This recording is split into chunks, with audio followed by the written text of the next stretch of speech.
Mais uma vez, sejam todos bem-vindos a João Pessoa, a capital paraibana e a cidade mais bonita do Brasil, a cidade onde o sol nasce primeiro. Sejam todos bem acolhidos e, para tanto, para falar sobre armamento, lei, doutrina e jurisprudência, convidamos o senhor Cláudio Frederico de Carvalho, ele que é da Guarda Municipal de Curitiba, como também Arare Zavarize de Moura, para mediar esta palestra. Então convidamos para o local de destaque os nossos palestrantes, recebidos calorosamente com a salva de palmas de todos nós do auditório.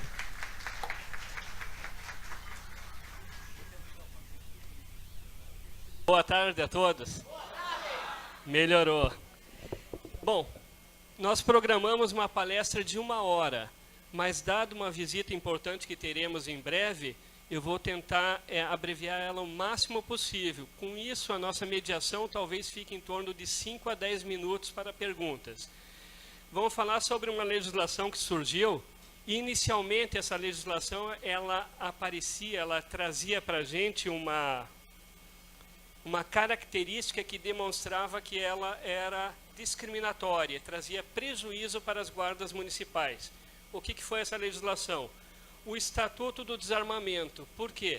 Quando surgiu o Estatuto do Desarmamento, ele criou alguns critérios. Ele passou a exigir que as guardas municipais, além de ter uma formação específica, ainda teriam que ter mecanismos de controle interno e externo, e além disso ainda tinha alguns requisitos, tais como quantidade populacional e região onde essa guarda estava instalada. Ao longo dos anos percebemos que não eram situações que discriminavam, mas sim deixavam as guardas municipais numa situação mais positiva, mais privilegiada, porque forçou com que as guardas municipais passassem a se afeiçoar mais, principalmente na sua formação, seguindo assim uma matriz curricular e seguindo assim um estágio de qualificação profissional, além de ter um mecanismo de controle que passou a evitar excesso por parte do servidor. A única discriminação que ainda existe e deveria ser quebrada é no que diz respeito aos tipos de portes de arma. Então vamos nos aprofundar rapidamente aqui. O histórico foi, em 97 nós tivemos uma portaria do Ministério do Exército, a DMB 017, que travou o porte de arma, principalmente a comercialização de arma de fogo. Em seguida, tivemos a Lei 9.437/97, que instituiu o SINARME. Aqui que surgiu o nosso estatuto propriamente dito. Boa tarde, secretário. Posteriormente, tivemos a medida provisória 2045. Estão vendo o número /01. De 28 de junho de 2000. Na verdade, esta medida provisória ficou em vigor praticamente sendo reeditada por quase 3 anos e meio. Até que surgiu... Então, nessa medida provisória, o artigo 6º suspendeu até 31 de dezembro de 2000, só que esse prazo foi sempre prorrogando através das outras medidas. Restringiu o registro de arma de fogo. E, no seu inciso 6º, ele dava essa prerrogativa de ter o registro somente essas instituições, dentre elas as guardas municipais. Posteriormente, quando entrou em vigor a Lei 10.826, que é o Estatuto do Desarmamento, em seguida nós tivemos, 6 meses depois, o decreto que regulamentou, o decreto 5.123. O decreto acabou regulamentando e criando regras que a própria lei não dizia. Em regra, a lei maior prevalece e o decreto regulamenta a lei, mas ali criou algumas situações e essas situações passaram a vigorar. Posteriormente, abaixo nós tivemos a instrução normativa do Departamento da Polícia Federal, em 2005, e em seguida a portaria 365, de 2006. Foi uma portaria que no início criou muita dificuldade, porque a guarda não entendia o que podia ou não podia fazer para ter o seu porte de arma. O que aconteceu? Com o tempo, as guardas municipais começaram a compreender o que dizia a portaria, principalmente no que diz respeito a firmar um convênio com a Polícia Federal, pois a Polícia Federal é o órgão responsável por autorizar ou não o porte de arma de fogo. Atualização. nós tivemos duas leis posteriores ao Estatuto do Desarmamento que tem muito reflexo, um reflexo muito importante para as guardas municipais. A Lei Maria da Penha, 11.340, em seu artigo 8º, incisos 1º e 7º. Artigo 1º, hoje tem um projeto de lei tramitando no Congresso que trata sobre a Patrulha Municipal Maria da Penha, que inclusive que eu vi que aqui em João Pessoa existe já uma patrulha semelhante. A primeira patrulha Maria da Penha foi instituída pela Brigada Militar do Rio Grande do Sul. Posteriormente, a primeira patrulha municipal foi instituída na cidade de Curitiba, há uns 3, 4 anos atrás, e está em pleno vigor. Então, existe o inciso 1º, trata desta prerrogativa, dessa criação de institutos dessa natureza. O inciso 8º trata sobre a formação e qualificação do profissional da Guarda Municipal, assim como demais integrantes da segurança pública, evitando excessos de discriminação, atos dessa natureza. O artigo 22, ele suspende, dá o direito de suspensão do porte de arma do servidor da Guarda Municipal que se envolver em situações dessa natureza, focados na Lei Maria da Penha. A Lei 13.022, Estatuto Geral das Guardas Municipais, trouxe também algumas alterações sobre o Estatuto. Alterações estas no artigo 2, e se não me engano o artigo 11, que criam uma certa dúvida sobre o que está dizendo a lei no que diz respeito ao Estatuto anterior.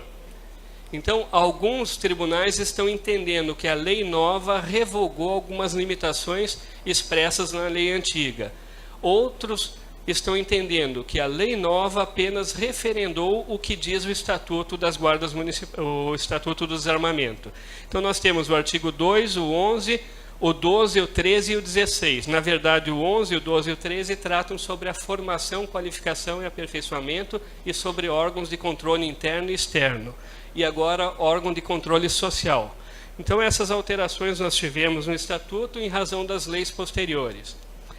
Aqui o que diz o Estatuto sobre a Guarda Municipal. O artigo 6º proíbe o porte de arma de fogo em todo o território nacional, exceto para os casos previstos em lei. A Lei Orgânica da Magistratura, a Lei Orgânica do Ministério Público e outros. Esses outros nós temos os integrantes das guardas municipais das capitais com mais de 500, ou cidades com mais de 500 mil habitantes. Temos os integrantes das guardas municipais dos municípios com mais de 50 mil e menos de 500 mil habitantes, quando em serviço. Aqui começou uma discriminação. E no o parágrafo 7º trata sobre os integrantes das guardas municipais que integram a região metropolitana. Será autorizado o porte de arma de fogo quando em serviço. Aqui tem uma ressalva, exceto se tiver mais de 500 mil habitantes. Se tiver mais de 500 mil habitantes, tem o porte normal. Passamos a distinguir aqui, naquela letra morta da lei, umas situações interessantes. Nós temos as guardas municipais com direito ao porte de arma em serviço e fora de serviço. São das capitais e cidades com mais de 500 mil habitantes. Temos o porte de arma de fogo somente em serviço para as cidades da região metropolitana ou cidades com 50 ou de 50 mil a 500 mil habitantes. E temos as cidades com menos de 50 mil habitantes que daí não têm o porte de arma. São 3 tipos de portes, 3 situações distintas para a mesma instituição guarda municipal. Cidades com menos de 50 mil habitantes são tão perigosas de se viver quando tem uma renda per capita alta quanto qualquer capital. Então, essa discriminação é antagônica, é desproporcional e não deveria existir no texto da lei. Tipos de porte de arma que nós identificamos para as guardas municipais. Na verdade, são 4 tipos de portes que dá para identificar se você ler o Estatuto inteiro. Mas em relação às guardas municipais, focados na sua atividade funcional, nós temos o porte de arma particular para a pessoa física e o funcional para a pessoa jurídica. Nesse é aquele caso que eu falei, das capitais e cidades com mais de 500 mil habitantes, ele engloba os 2. Os municípios com mais de 50 mil e menos de 500 mil, fica somente o porte de arma institucional e funcional somente em serviço. Ele tem esses dois portes, mas somente em serviço. Lacuna da lei. O artigo 34 do decreto 5.123, que é o decreto que regulamenta o Estatuto do Desarmamento, com a nova redação dada pelo decreto 6715 de 2008, ele menciona no parágrafo 4º o seguinte: não será concedida autorização para o porte de arma de fogo a integrantes das guardas municipais, entre outros, que não estejam autorizados a portar arma de fogo fora de serviço. A situação das cidades com menos de 500 mil habitantes, região metropolitana, e todas as cidades com menos de 50 mil habitantes. Exceto comprovado risco à sua integridade física. Então, aqui nós não vemos mais o porte de arma particular para o servidor da guarda, em razão da função. Não vemos o porte de arma funcional, em razão da sua atividade, mas sim, nós vemos um porte de arma de defesa pessoal, quando ele diz, exceto comprovado o risco à sua integridade física, e devendo observar o disposto no artigo 11 do Estatuto do Desarmamento. Então, essa seria uma lacuna da lei, que permitiria o guarda ter o seu porte de defesa pessoal. Este porte não poderia ser utilizado, esse armamento, para o serviço, em razão da limitação da lei, mas é uma lacuna boa de se estudar. Limite territorial. É interessante falar que um profissional da segurança pública, aqui tem uma ressalva interessante. Um médico de Curitiba e um médico de Piracicaba, ele é médico no estado de São Paulo, ele é médico no estado do Paraná, ele é médico no Brasil. Um professor... Qual que é a tua cidade? Montenegro. De Porto Alegre. Outro professor de Uruguaiana ou de João Pessoa. Ele é professor em qualquer estado da Federação Brasileira, até no Distrito Federal ele é professor, ele não perde o título. Mas é interessante, um guarda municipal de Curitiba que tem direito ao porte de arma, um guarda municipal de Santa Catarina, Florianópolis, que tem direito ao porte de arma, ele não tem o direito ao porte de arma em outro estado, muito menos na União. Então é aquela situação antagônica, você deixa de ser guarda quando você cruza a fronteira.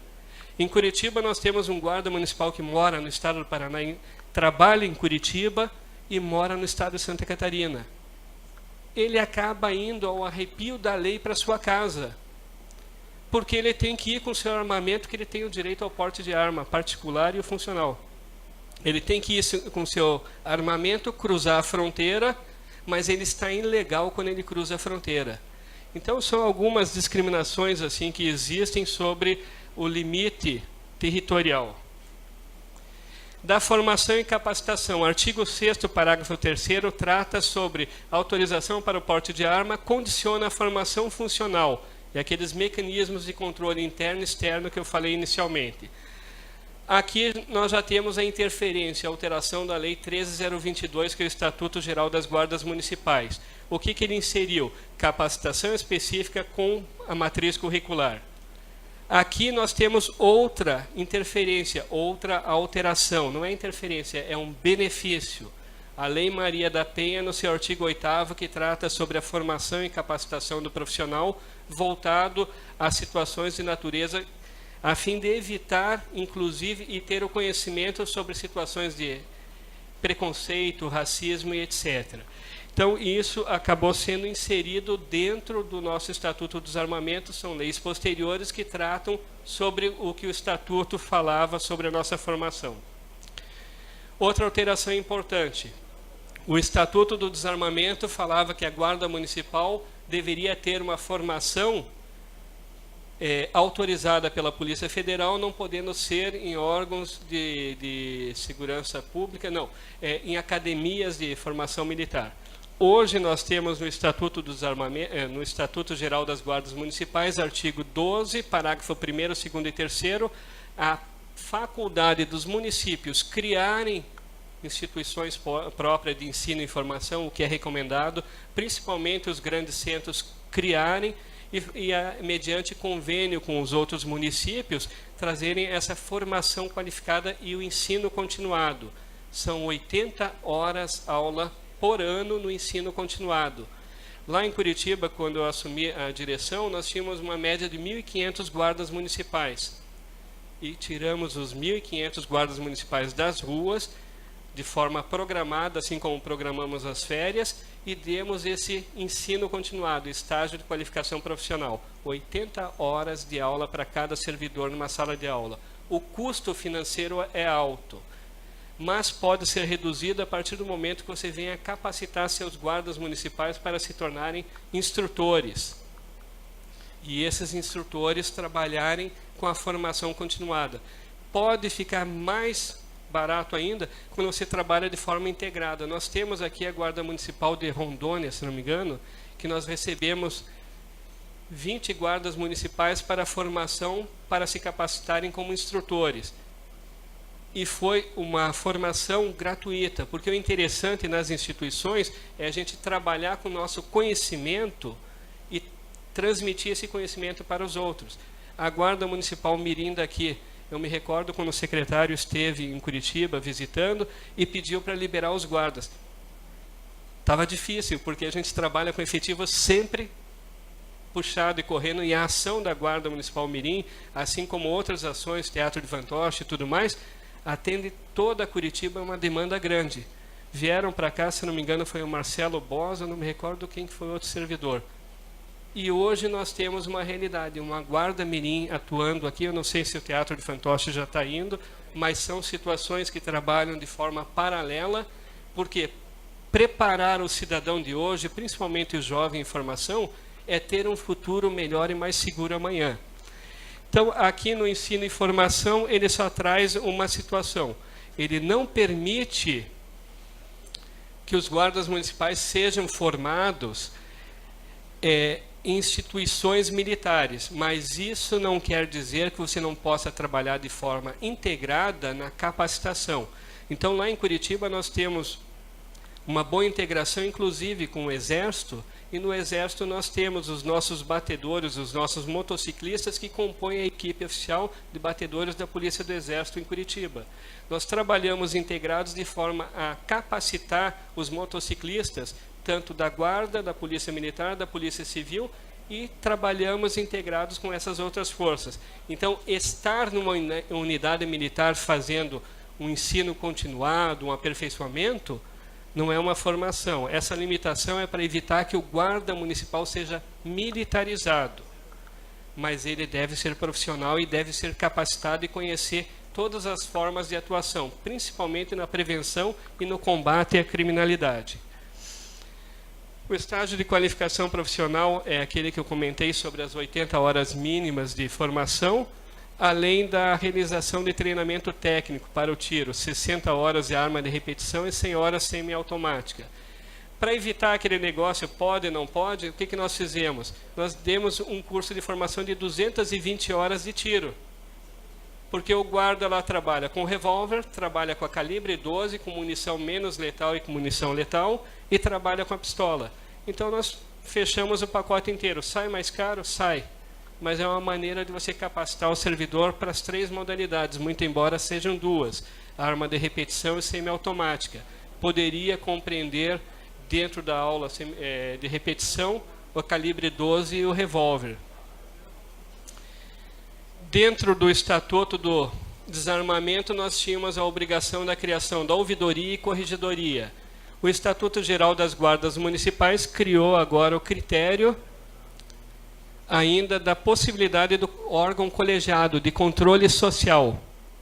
O de controle social não é obrigatório, mas são conselhos, situações dessa natureza que poderiam vir a trazer um benefício à sociedade, porque é um órgão que estaria fiscalizando a gestão financeira, fiscalizando as ações das guardas municipais. Então, é importante, se tiver essa oportunidade de criar o Conselho Municipal de Segurança, e dentro do Conselho ter esses órgãos, é muito importante, que é uma maneira de ter um controle social também, além da corregedoria e ouvidoria. O que mudou do Estatuto do Desarmamento em relação agora com a vinda do Estatuto Geral das Guardas Municipais? O que nós tivemos de novidade? O artigo 2º da lei criou esta situação interessante. Incumbe às guardas municipais e instituições de caráter civil uniformizadas e armadas, conforme previsto em lei, a função de proteção municipal preventiva. A gente vê uma certa redundância. Proteção preventiva, não é redundância. É reafirmando a postura da Guarda Municipal de uma polícia de prevenção. Todas as polícias executam atividade de prevenção, mas aqui o legislador reafirmou essa atividade, esse papel desenvolvido pela Guarda. Mas o que nós estamos falando é sobre o Estatuto do Desarmamento. Então, vamos lá. Uniformizadas e armadas conforme previsto em lei. Nesse ponto que alguns tribunais estão entendendo que essa previsão legal seria aquela do município, que essa previsão legal seria da instituição. Com isso, eles estão entendendo que hoje houve uma revogação daquelas exclusões que existem no Estatuto do Desarmamento propriamente dito. Então, não vou entrar no mérito se houve ou não, mas são correntes doutrinárias. Algumas entendem que revogou e outras entendem que, conforme previsto em lei, o Estatuto do Desarmamento, que seria a referência desse texto. Mas no artigo 16, aos guardas municipais é autorizado o porte de arma de fogo conforme previsto em lei. Parágrafo único, trata sobre a suspensão. Então, vejam que, novamente, na mesma lei, no artigo 2º e no artigo 16, trata sobre a autorização do porte de arma, mas conforme previsto em lei. Então, é apenas uma observação. O interessante aqui é sobre suspender o direito ao porte de arma de fogo em razão de restrição médica, decisão judicial ou justificativa da adoção de medida pelo respectivo dirigente. Aqui trouxe a competência ao dirigente da Guarda Municipal de fornecer o porte de arma ao seu servidor, desde que, mediante convênio com a Polícia Federal, o convênio celebrado, haja essa previsão. Então, em Curitiba já é assim que funciona. Detalhe interessante, a Lei Maria da Penha também trata desse mesmo princípio no seu artigo 22. Quando o servidor se envolver em situações de violência doméstica, poderá ser suspenso por ofício do Poder Judiciário ou pelo próprio dirigente. Se o Poder Judiciário requisitar e o comandante não suspender, o comandante responde por desacato na Justiça Comum. Então, aqui nós percebemos que quem fornece, quem dá o direito do servidor portar a arma de fogo, é a instituição que capacitou, preparou e agora concedeu o direito. E quem suspende é a mesma instituição, mas mediante esse convênio firmado, até então era com o Ministério da Justiça e agora será com o Ministério da Defesa da Segurança Pública. O Estatuto do Desarmamento e o Poder Judiciário. Aqui nós tivemos um recurso. Esse recurso, o ministro Jorge Mussi, no Superior Tribunal de Justiça, ele entendeu pela impossibilidade de conceder o porte de arma a uma cidade, a guardas municipais de uma cidade com menos de 50 mil habitantes. Então, aqui, em caso essa instância de origem, não obstante o município de Alvorada se encaixe na regra prevista no artigo tal, isto é, a população com entre 50 e 500 mil, determinou a concessão, no final, deve ser afirmada a impossibilidade jurídica de extensão do porte de arma aos guardas municipais da cidade de Alvorada para além dos seus horários de expediente. Essa foi a decisão do Supremo Tribunal de Justiça, só que já em seguida nós tivemos a decisão do ministro que logo estará presente aqui, ministro Alexandre de Moraes, sobre duas ADINs, duas ações diretas de inconstitucionalidade. Uma das ações é a 5.538 e a outra 5.948. Nessa decisão, ele tomou uma decisão em caráter cautelar, ou seja, uma liminar. Nessa liminar, ele suspendeu os efeitos, então determina a imediata suspensão da eficácia das expressões das capitais dos estados com mais de 500 mil habitantes, no inciso 3º, bem como o inciso 4º, ambos do artigo 6º da lei. Aqui é uma medida cautelar. Houve uma decisão liminar suspendendo. Agora, nós temos o chefe de gabinete, que há de convir e concordar conosco, agora precisa do quê? A decisão final. A decisão final vai ser baseada em todo o procedimento, mas pela liminar nós já compreendemos que o fluxo das águas está seguindo para esse entendimento, que realmente as guardas municipais, independente da quantidade populacional, elas merecem ter o direito ao porte de arma, tanto pessoal quanto funcional. É o que está seguindo o fluxo natural. Se a gente encontrar, eu tive na Bahia certa feita, e naquela época nós tivemos uma situação que um guarda municipal foi preso e por ser guarda municipal ele foi colocado em cela comum, por ser guarda municipal ele foi assassinado naquela cidade. O Naval está aqui, ele deve recordar bem a data que isso aconteceu. Então, por quê? Para o criminoso, guarda é guarda, independente se está ou não armado. Hoje nós temos, pela Lei 13.022, o direito a uma prisão especial até julgado e transitado, e só se discute o mérito do porte de arma. Então, ao ministro Alexandre de Moraes, nós temos esse mérito hoje, que é um grande defensor das causas das guardas municipais. Já no Ministério da Justiça tinha feito muito pelas guardas, e agora com o ministro da Justiça, essa decisão mostra o caminho que estamos seguindo. Projeto de lei. Temos um projeto de lei 7.704/2017, deputado federal Rogério Peninha Mendonça, onde ele trata mais ou menos dessa decisão. Se a gente observar aos integrantes o artigo 6º da lei, o inciso 3º, aos integrantes das guardas municipais, recorta todo o restante. E ali o parágrafo 1º e 2º, ele trata sobre o direito ao porte de arma e tudo mais, semelhante às outras instituições de segurança pública, o que até então estava havendo uma discriminação. Só um ponto importante para se observar. Eu não falei ainda sobre o SUSP. Com a entrada em vigor do SUSP, as guardas municipais, sim, muito embora hoje esteja se discutindo o veto do artigo 44, no artigo 34, a gente encontra as guardas municipais como instituições que exercem atividade policial. Nós encontramos, se não me engano, artigo 9º ou 4º, agora não me recordo, artigo 4º, inciso 9º, colocando as guardas municipais como integrantes operacionais do Sistema Único de Segurança Pública. Então aqui, provavelmente, isso aqui logo vai se resolver, mas para resolver nós precisamos de algumas iniciativas.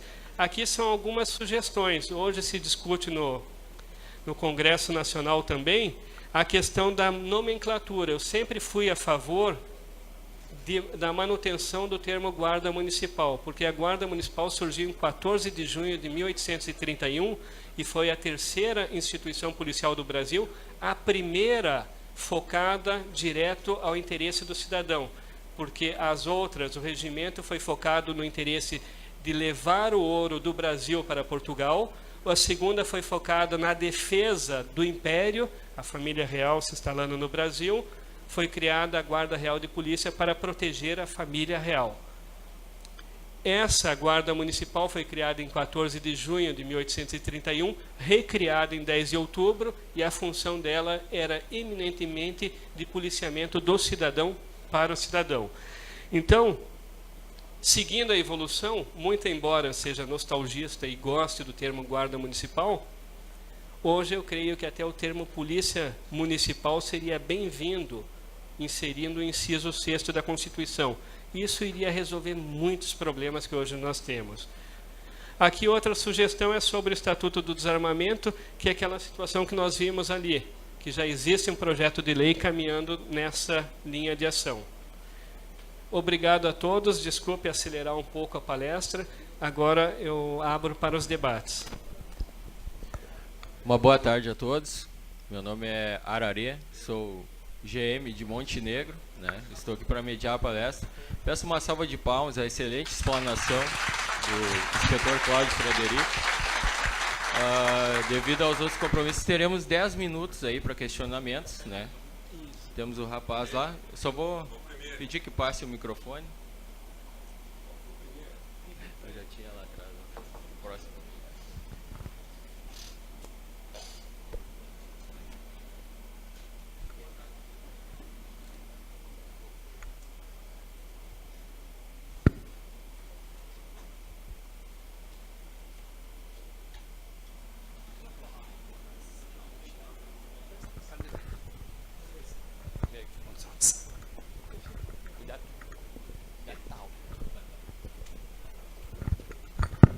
Boa tarde a todos.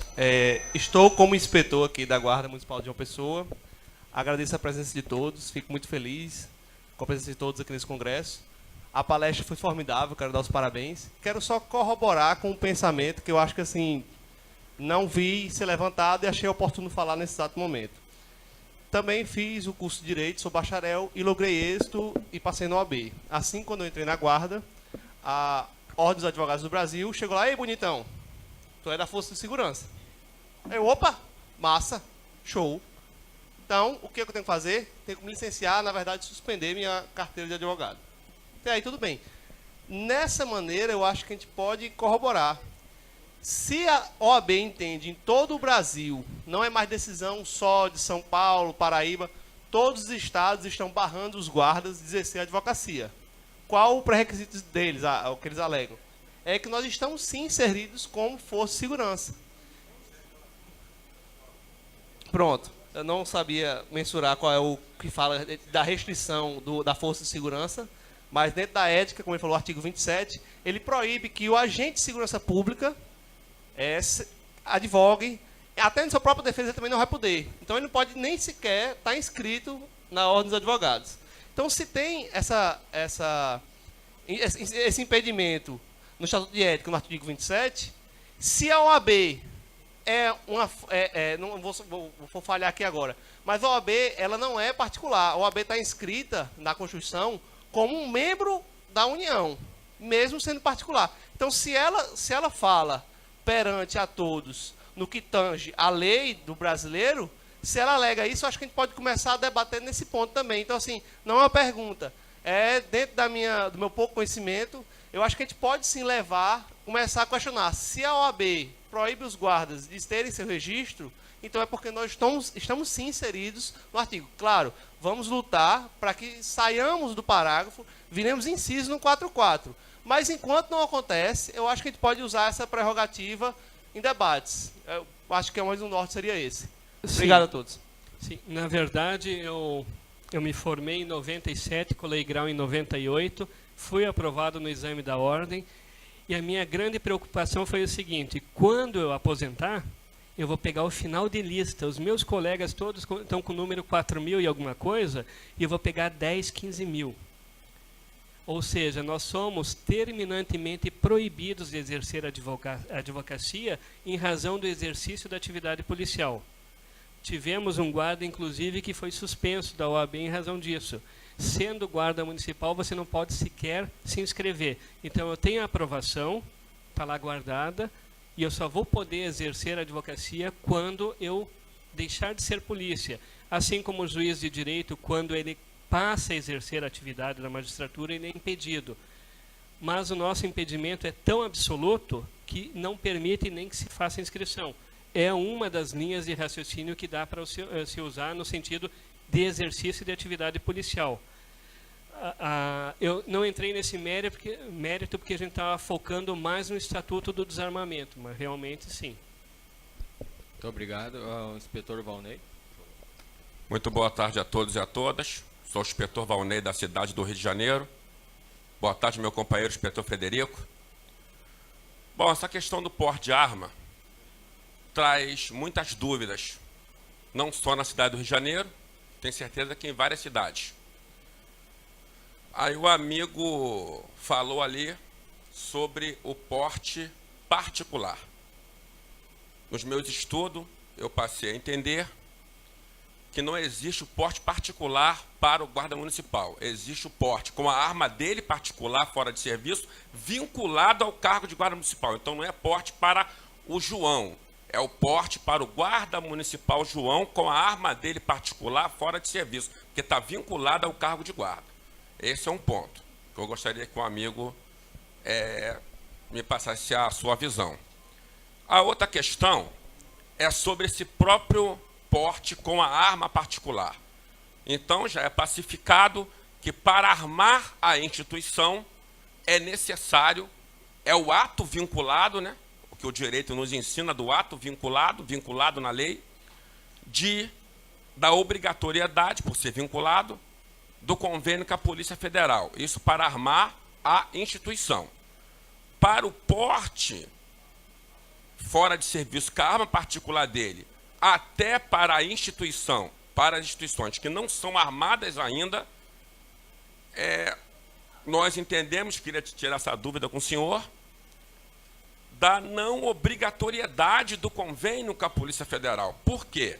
Primeiramente, o decreto 5123, no seu artigo 36A, né, ele foi alterado e foi criado o artigo 33A do decreto 5123, que regulamentou o Estatuto de Desarmamento. Ele diz que para as instituições de legislação própria, basta os requisitos do inciso 3º do parágrafo 4º do Estatuto, salvo engano. Então, isso quer dizer que se o guarda municipal for lá, fizer o treinamento com o instrutor credenciado e o laudo psicológico com o psicólogo credenciado, então ele já preencheu o que diz o decreto 33A. E o próprio caput do artigo 6º da 10.826 diz lá: proibido o porte de arma em todo o território nacional, vírgula, salvo para os casos em legislação própria. Então, quando a guarda passou a ter a legislação própria, que é a 13.022, ela passou a estar inserida no artigo 33A do decreto 5123. Então, aí a minha pergunta. Então, realmente, para essa arma particular, fora de serviço, né? Então não é o porte particular, mas é fora de serviço, tem essa obrigatoriedade de ter o convênio com a Polícia Federal, porque, infelizmente, algumas guardas, estou cortando aqui a navalha na minha carne aqui, porque a minha faz isso, né? Não concede o direito do guarda municipal a portar sua arma fora de serviço, né? Então, São Paulo já tem esse entendimento que, para esse caso, né, várias correntes de advogados de São Paulo que militam na área, que não há essa necessidade de, quando é a arma particular do guarda, devidamente registrada, é claro, não tem essa necessidade do convênio com a Polícia Federal. A guarda pode dar diretamente para ele o porte fora de serviço. Como já existe uma decisão no meu próprio estado, decisão de... tem mais ou menos 2 meses, ou vai fazer 2 meses, uma decisão em segunda instância do colegiado de desembargadores, da qual a presidente é a desembargadora Rosita, realmente disse que não há que se falar em crime de porte ilegal de arma. Então, minha pergunta é essa, dessa questão. Primeira dúvida da questão em relação, que sempre cria a dúvida do porte particular, que para mim não existe, o porte particular, e a questão que, para esse porte fora de serviço com a arma do guarda, se a gente está atrelado ao convênio com a Polícia Federal. Muito obrigado. Bom, rapidamente sobre... Obrigado. Sobre o porte de arma. Em razão de ser guarda municipal, a instituição passa a ter o direito ao porte de arma. Então, dentro daqueles requisitos, capital, cidade com mais de 500 mil habitantes, daí cidades da região metropolitana, etc. Com isso, nós conseguimos identificar essa situação atípica, que o porte de arma ao guarda municipal é concedido em razão do exercício da função de guarda municipal. Porte de arma este que pode ser o funcional ou em serviço, que é para a pessoa jurídica, e o pessoal naquela situação onde exclui o tempo de serviço e permite que você tenha o direito à sua arma particular ou institucional 24 horas por dia, ou seja, mesmo fora da hora de serviço. Com isso, nós criamos essa definição: o porte particular para o guarda municipal e o porte funcional para o guarda municipal em razão do exercício da função. É meio atípico, antagônico. Depois, mais à frente, nós encontramos essa brecha que você falou, o artigo 34, que trata sobre o porte de defesa pessoal. Porte este que qualquer cidadão pode requerer. Os advogados acabam requerendo este porte. E tem o direito, principalmente advogado criminal, diferente da magistratura, Ministério Público, que a lei orgânica já possibilita que se tenha o porte automático, a OAB você acaba requerendo individualmente, mas tem o direito. Aqui, qualquer cidadão pode requerer o direito ao porte de arma de defesa pessoal, comprovando o risco à sua integridade física. O que acontece? Naquele porte que eu falei anteriormente para os guardas municipais, deve ser celebrado um convênio com a Polícia Federal, com a Superintendência da Polícia Federal, Superintendência Regional. E elas não se comunicam. O Estado do Paraná, Estado de Santa Catarina, não existe comunicação. O meu guarda que está na legalidade no Paraná, quando ele vai para a casa dele, está na ilegalidade. Daí nós entramos pedindo. Eles falaram, não, tem que peticionar lá. O certo seria ele ter o direito a esse porte de arma de defesa pessoal. Mas se você entrar na justiça, entrar com pedido administrativo vai ser negado. Então deverá entrar na justiça. Mas sim, existe esse tipo de porte de arma de fogo que é de defesa pessoal. Tem um outro porte de arma também previsto, que é o de subsistência. É o morador em cidade rural que usa o armamento para a defesa da sua propriedade rural, bem como meio de subsistência, para a caça. Então, para a gente identificar, mas é bem essa linha de raciocínio. Eu creio que seja possível o profissional da Guarda Municipal adquirir o porte de defesa pessoal mediante uma ação judicial nessa natureza. Nós teremos espaço para mais 2 perguntas, então o próximo ali. Boa tarde a todos e a todas. Eu sou componente da Guarda Civil Municipal de Bahia, aqui da cidade metropolitana de João Pessoa. E a pergunta que eu tenho para o senhor, comandante aí, palestrante, é o seguinte: hoje o guarda municipal ele tem todas as prerrogativas de polícia, né? Isso a OAB nega o direito dele exercer o seu ofício, né, de advogado para quem é formado, e em outras profissões que a atividade do guarda municipal, é restritiva, né? É restritiva para que ele só exerça o guarda municipal, a sua função. Minha pergunta é: o guarda hoje, quando sai do seu trabalho, em alguns exemplos que o senhor falou aí, armado, ele sai com medo, como se ele fosse um bandido. Ele fica com medo de ser preso por ele estar portando o trabalho, o seu instrumento de ofício dele, né? E aí, houve muitos casos no Brasil de guarda ter sido preso por guarnição da Polícia Militar, e alguns foram condenados. Tem vários exemplos, aqui em João Pessoa teve um também, de guarda ser preso, trabalhando, fardado, e uma guarnição da PM viu ele simplesmente, deu voz de prisão e levou ele preso, como se ele fosse um bandido. Eu acho, na minha opinião, humilde opinião, isso é uma excrescência. Um agente de polícia prendendo outro agente de polícia simplesmente porque o cara está armado, se ele tem aquele ofício de trabalhar com a arma. Eu acho isso uma excrescência jurídica de todas as formas, um absurdo. Aí minha pergunta é: até que ponto o policial militar tem essa competência para fazer isso, né, fazer esse ofício, e até que ponto o guarda municipal tem a submissão de se sujeitar a essa situação? Até que ponto ele deve ficar parado ou não fazer alguma coisa juridicamente, ou sei lá, se acobertar legalmente desse ponto de vista de alguns policiais militares que ainda, infelizmente, são leigos perante a lei do Guarda Civil Municipal e o ofício. Obrigado.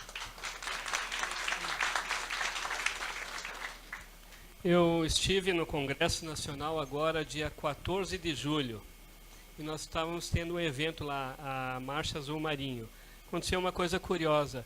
A única polícia, não é a única, vamos falar, uma das polícias que não existe previsão constitucional é a Polícia Legislativa. Ela foi criada mediante o regimento interno do Senado, do Congresso Nacional. Esta polícia é a única polícia que exerce o ciclo completo da atividade policial. Faz a prevenção, a fiscalização e investiga. Então nós temos uma polícia realmente de ciclo completo no Brasil? Tem. É a polícia que exerce a atividade de polícia legislativa no Congresso Nacional. Algumas assembleias legislativas também já criaram essa polícia. mediante regimento. Então, não estou falando se está certo ou errado, muito embora se fale muito no Brasil. A Guarda Municipal não está inserido no inciso das polícias, mas está no parágrafo 144, está no artigo 144, que trata sobre a segurança pública. E o caput do 144 é muito claro: dever de todos. Então, não vou entrar nessa discussão, nesse mérito, mas se a gente observar a segurança pública, a educação e a saúde, na Constituição nós temos os artigos específicos e ele não discrimina aqueles profissionais que eu falei. Então, retornando, no Congresso Nacional, nós estávamos num evento, no anexo do Congresso, e os guardas tiveram que tirar a túnica porque esses metais passavam no detector e não podia entrar no auditório. Mas o auditório, para ingressar dentro do Congresso, também tinha um profissional da Polícia Legislativa que impedia o acesso, ou seja, nós tínhamos que entrar direto ali e desarmado. Eu acho que nós vamos num congresso, independente se está armado ou desarmado, nós vamos com um fim. E o fim não é criar o caos, é trazer a paz e a segurança e adquirir conhecimento. Mas tudo bem. Além do constrangimento de fazer uma fila, deixar quase que 1 ou 2 horas atrasando o evento para passar no detector de metais, estava do lado de 2 senadores. E estava tendo a pauta da votação sobre o termo da rejeição ou não do veto do subtenente Gonzaga, que queria tirar o projeto de lei que tratava da nomenclatura Polícia Municipal. Então, tinha acabado de conversar com 2 senadores e eles falaram: vamos lá, porque está sendo votado. Interessante. O maior interessado é a população. O segundo maior interessado é o profissional que exerce atividade para essa população. A Polícia Legislativa barrou. Estava eu, Naval, mais 2 pessoas, íamos em 4. Acabou indo 2. Porque a gente não podia sobrecarregar o plenário. E barrou e pronto. E mesmo com os senadores falando: não, eles não podem. Tem que passar lá por fora, etc. e tal. Então, para a gente ver o que é o império, o poder de mando, independente da atividade que se exerce, quando se dá o poder, muitas vezes os profissionais excedem o seu poder ou, em razão do que foi determinado, eles fazem cumprir aquilo que foi determinado. Em 1997, surgiu, no estado do Paraná, através do encontro de comandantes, semelhante ao nosso Conselho de Comandantes das Guardas Municipais, surgiu uma deliberação, uma diretriz, onde trabalhava justamente isso: desmotivar a criação das guardas municipais no Brasil e nas cidades onde tiver, fazer de tudo para manter o controle.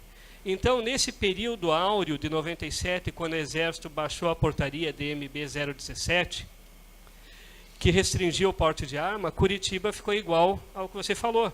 Nós tivemos guardas que foram conduzidos à autoridade policial. O ótimo é isso. Artigo 4º do Código de Processo Penal. A autoridade policial é delegado de polícia. Então, o agente de autoridade conduziu o profissional à autoridade policial. A autoridade policial, algumas autoridades entenderam que não havia crime e soltaram. Outras interpretaram que existiam indícios de crime e conduziram ao judiciário. Poder Judiciário, o Ministério Público, antes de propor ação, alguns declinaram da ação porque entenderam que não havia motivo. E outros durante o julgado. Então, é uma situação assim, é constrangedor? É. Por isso, aquela mudança de nomenclatura ou criar o inciso 6º Polícia Municipal creio eu, que iria resolver. Porque, volto a dizer, quando nós temos uma polícia que não existe na Constituição, existe em regimento e tem um poder amplo, eu creio que colocar o termo Polícia Municipal ali iria trazer uma amplitude na nossa atividade. Mas, lembrando, a autoridade deve ser exercida com disciplina, respeito e moderação. Porque todo excesso é prejudicial. Para a gente, nós temos o Estatuto do Desarmamento e o Estatuto Geral das Guardas Municipais. São 2 leis que criam linhas de ação para a guarda que tornam ela mais afeiçoadas, mais politizadas para um trabalho assim. Então, não vou entrar no mérito se foi errado ou não a situação de condução, mas às vezes, muitas vezes, é cumprindo determinação ou desconhecimento da própria lei. Obrigado. Já de antemão, queria agradecer a participação da plateia. E a última pergunta ali, do colega, isso. Mais uma vez, agradecer a participação de todos aí. Boa tarde, eu sou guarda municipal da cidade de Alhandra, estou com os colegas aqui. Eu vi no outro slide, se eu tinha mostrado, a questão do porte particular para o guarda. Tá, como civil, certo?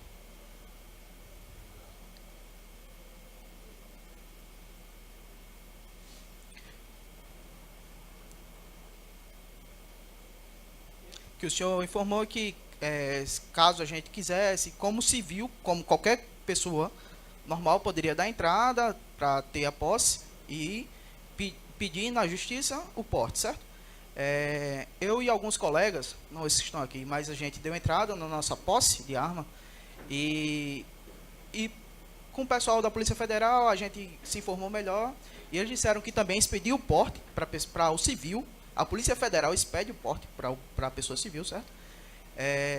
E informou que, se a gente quisesse, a gente poderia entrar com os mesmos trâmites da posse para ter o porte de arma particular em todo o estado.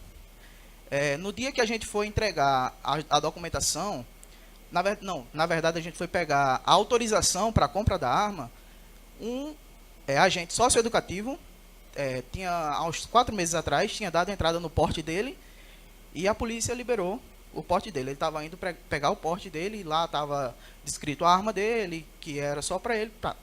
Então, se tornou uma coisa assim, um pouco mais fácil. E a pergunta que eu queria fazer para o senhor era a seguinte: o que o senhor aconselha?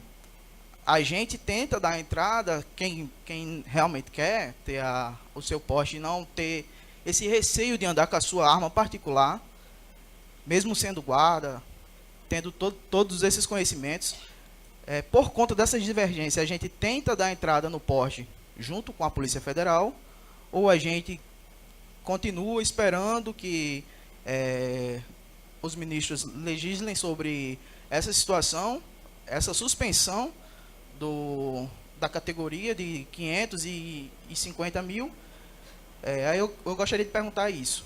O que o senhor acha que seria necessário para a gente? A primeira situação é a seguinte: cumprir o que está escrito na lei. A partir do momento que um profissional da Guarda Municipal que está em situação onde não é, em razão da sua função, permitido o porte de arma, tanto funcional quanto particular, quando ele está naquela situação, quando é permitido somente em serviço, cumprir a lei. A lei é bem clara e taxativa. Ela diz que não pode ter o porte em razão do exercício da função, em razão da quantidade populacional. Tem que cumprir a lei. Mas como eu vou salvaguardar o meu direito à vida? Aqui sim, eu peticiono.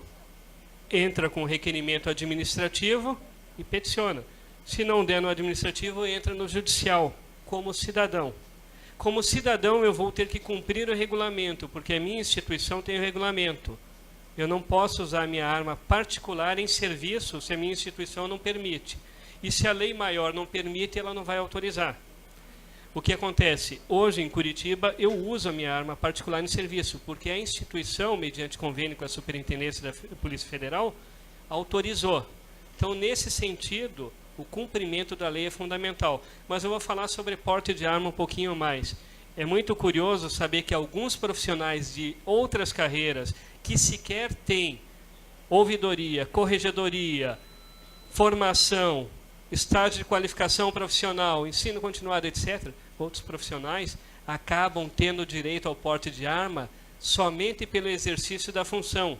E não digo aquele do caput do artigo 6º, eu digo outros que foram inseridos depois. Não é demérito de nenhuma carreira.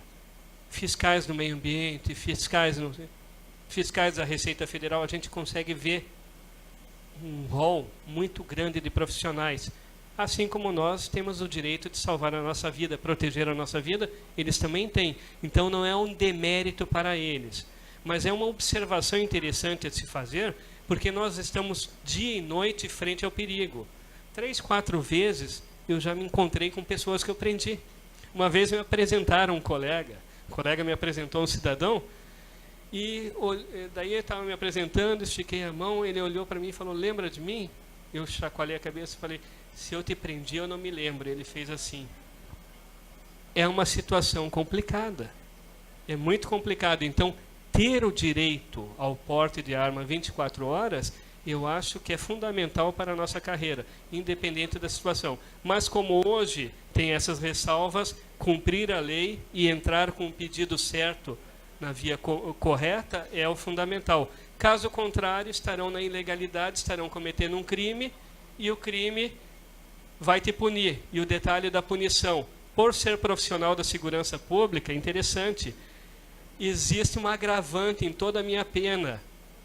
Se eu cometer algum crime como cidadão comum, desconhecendo as regras normais de direito, ou seja, tendo conhecimento básico, eu sou punido por aquilo e às vezes até existe uma atenuante. Por ser profissional em razão do conhecimento do exercício da função de guarda municipal, aplica-se 1/3 a mais da pena. Então tem agravante, é curioso, mas é assim que funciona a legislação. Respondi a sua pergunta? Então, obrigado. Então, damos por encerrado a nossa participação e a palestra. Agradecemos a todos pela participação e peço uma salva de palmas novamente, inspetor.